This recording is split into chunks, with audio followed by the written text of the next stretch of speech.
Есенско попладне во Скопје. Градот живее во својот ритам, во обичаена фреквенција на граѓани по булеварите и улиците, а не изостана ниту метежот во сообраќајот.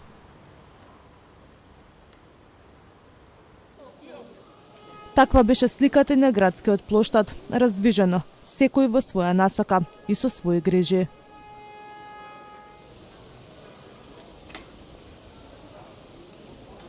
Ден по локалните избори, маките на граѓаните останаа видливи, но и покренаа низ прашања дали идниот градоначалник ќе успее да се справи со предизвиците.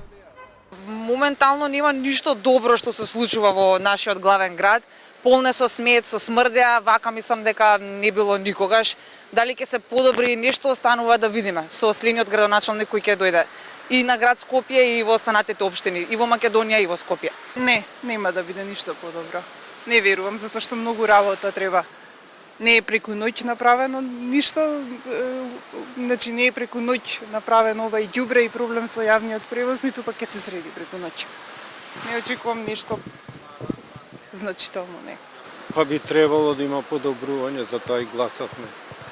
Јас се надевам дека ќе има подобрување. Сега ќе каже, времето ќе си го каже своето сега.